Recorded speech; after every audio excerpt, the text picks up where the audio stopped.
Okay, Mark Moseley, good morning to you. Good morning, Stephen. Nice to see you. Thank you so much. Now, why don't you tell us, please, about the Rising Tide NOLA, and then we're going to take a look at the website and get some more background information. So, Rising Tide NOLA is actually going to Rising Tide is going to occur this weekend. So, why don't you give us some background information, please? It's a new media conference that this will be our 9th annual new media conference that started in 2006 and is basically a convening of bloggers and journalists and activists. It's centered around New Orleans as well as South Louisiana, probing the important issues since Hurricane Katrina and federal flood, as we call it, down through the oil spill, as well as chronic non-disaster issues like poverty, education, equality, and so forth. But what it is really a grassroots led conference that might be the unique in terms of conferences in the Gulf South. I don't know of another one of its kind where we, the organizers, just solicit proposals as we've done in recent years. And hey, if you got a good idea, we provide you the forum to show it, to talk and discuss. There's usually a panel set up where important issues are discussed, and we are very open, but it's also a casual, fun, irreverent event. And sent me an email suggesting it, and after July 4th of that year in 2006, I said, hey, I'm going to write a blog post presenting the idea and just offering it to the community and seeing what the reaction is. And a lot of my blogger friends and several people I did not know at all thought it was a good idea. Sure. And we met and just hastily assembled a conference that was held. It was actually held in the New Orleans Yacht Club.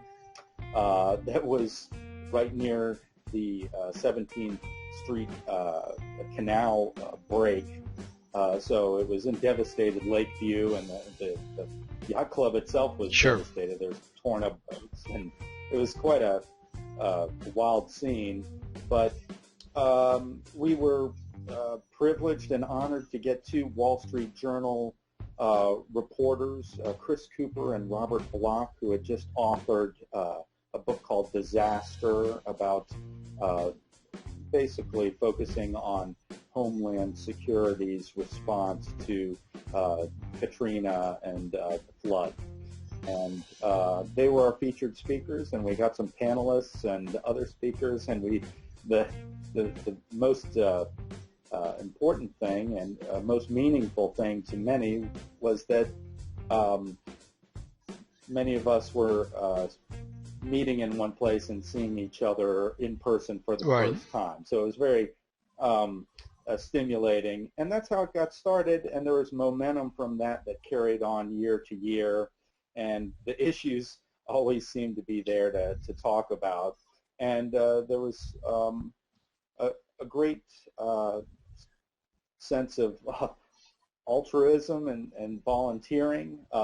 We decided to incorporate a service day after the conference where we gutted a house and painted a school and tried to do some things to help the recovery, not just talk about it. This year we're doing a trash mop to clean up an intersection with a group that comes out in force and cleans up. So there was an activism component as well as a good content.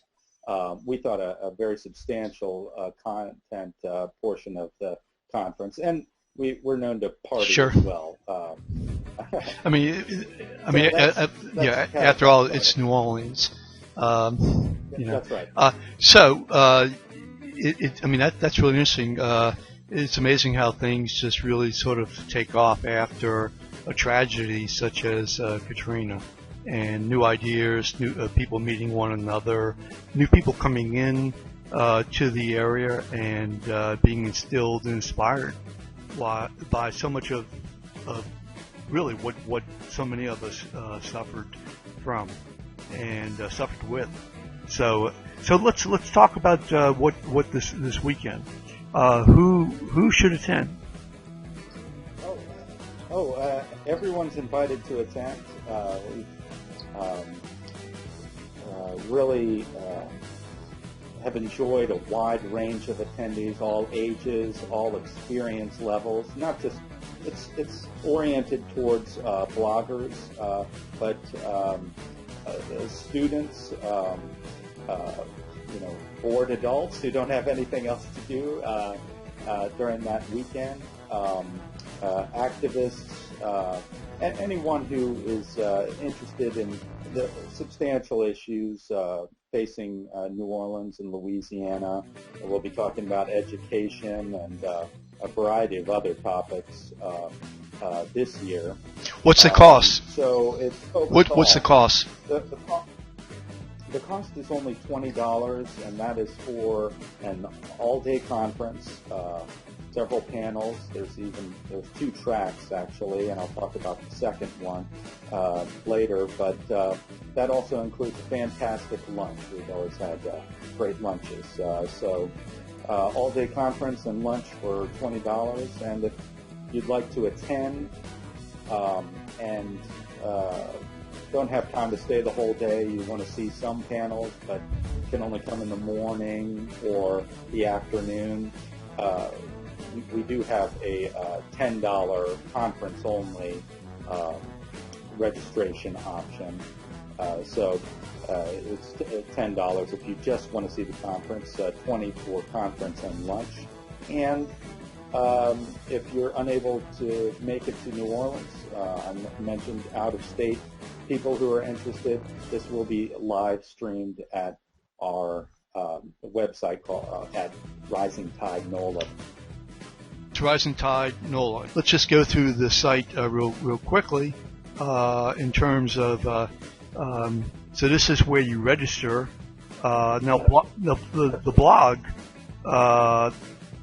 I'm going to click on it, and so the blog is Tech School.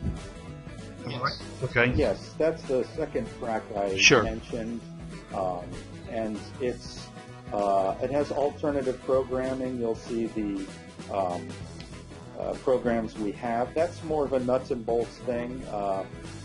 For example, how do businesses use Instagram to promote their brand? For example, would be a topic, and it's usually a smaller room where people can get all their questions answered about, hey, how is traditional media using social media these days, and how are businesses using Instagram, etc. How do you publish your own work? It's more of a technical approach. Here's the Eventbrite. Love that software. The Rising Tide. So basically, all one needs to do is to go to that page and fill out the information and register online. And here's that's right. And so here's the information. It's being held over at Xavier. The primary speaker is going to be Dr. Andre Perry. He will be the keynote or featured speaker, and his talk is titled "Education is like water. Put down your reform rake." And I guess he'll explain exactly what that means. But I think he believes that some of the reforms made in recent years, such as charter schools and lotteries and vouchers, don't necessarily address the root problems facing New Orleans education. And he can speak from experience. He's known to many locals from his work as a advisor to local universities. He's also been a CEO of one of the charter management organizations that govern several charters here.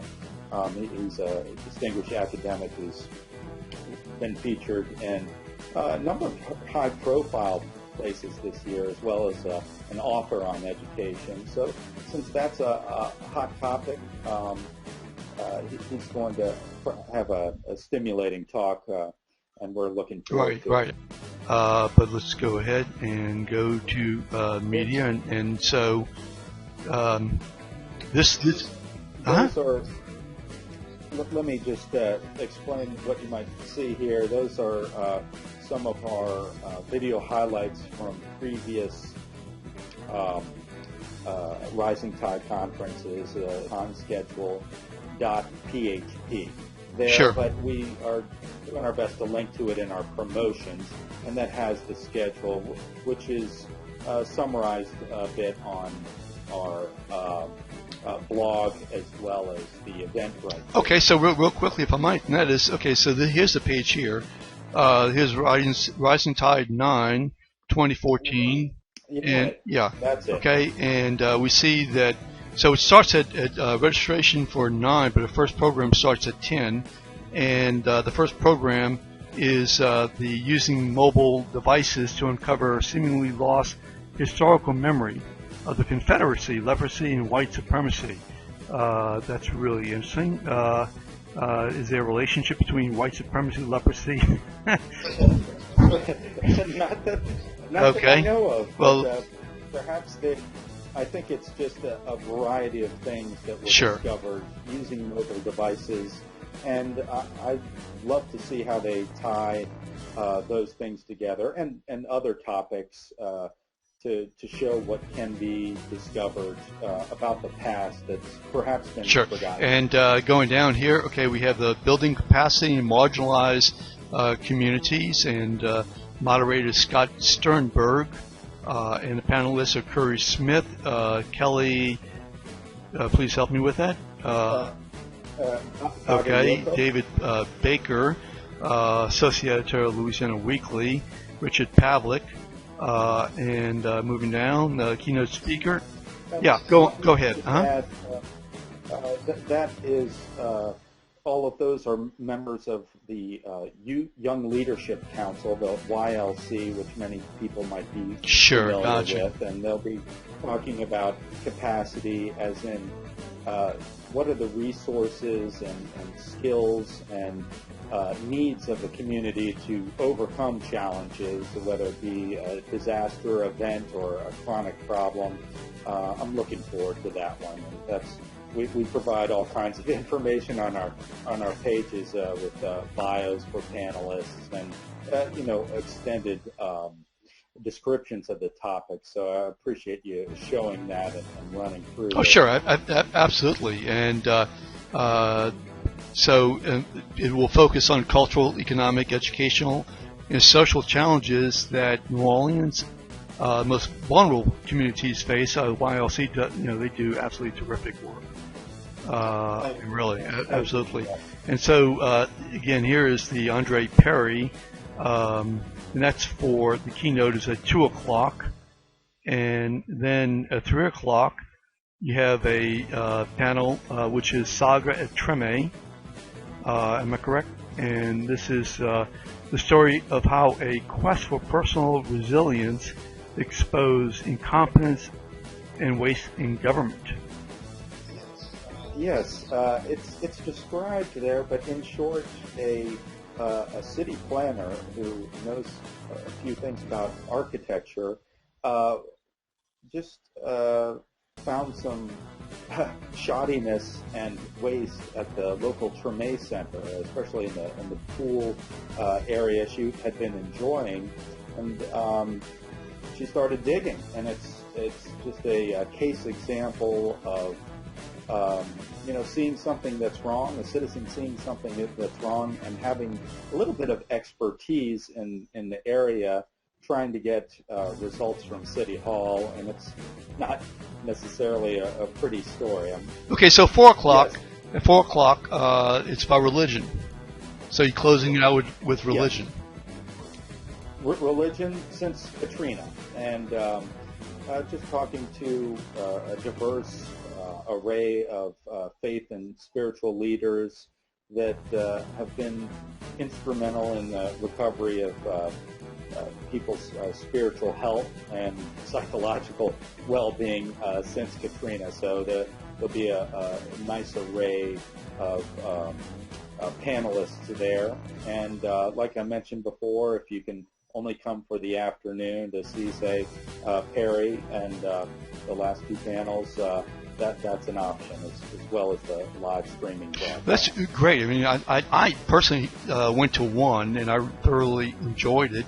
And there were a lot of people there that I wanted to meet, and so it's a great opportunity to mix. And you said it's a social. The social would be when it's Friday. There is a very casual and fun meetup planned at a bar called the Mid-City Yacht Club. And you'll have to look that up on Google because it's a little tricky to find. But it's in Mid-City, and it's a bar. And we'll be there the Friday night before, we being the organizers and anyone else who's interested, friends of Rising Tide.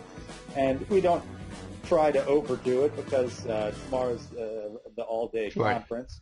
And Sunday morning at 10 a.m. we will be on Carrollton near Xavier, helping an organization called the Trash Mob clean up the streets there, and we'll be cleaning the street on Sunday. So there's a party component as well as an all-day conference, and then a service. Sure.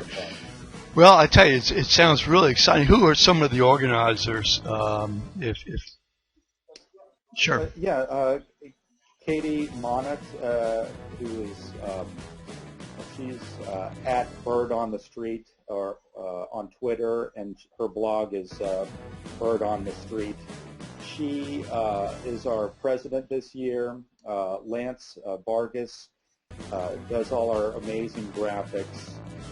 Bart Everson is on the staff at Xavier, and he is our chief liaison there, and he's been an organizer for a while. But none of this, all of us are amateurs, and none of us are paid for our time at all. So this is just volunteering to put on a good show. And Jeffrey Bostick is a top organizer as well as Tim Rupert, and they're on the Twitter. Jeffrey's well known as Skooks on Twitter, a local little Twitter celebrity. But it's not about us. It's about who we can bring together. And we're really excited for this year and proud of the previous 8 conferences. The content and the experience, we've really gotten positive feedback for all of them. Well, it sounds really exciting. It sounds like really a lot of fun. So obviously, hopefully we have a really terrific crowd over at Xavier. It's a great facility, and it sounds like you have a really terrific panel. So I really thank you for taking this opportunity to discuss it with us, and hopefully we can help generate some excitement. I hope so too, and I sure appreciate being on Bayoubuzz with you and speaking to you, Steve. Sure. Thank you so much. I do appreciate it.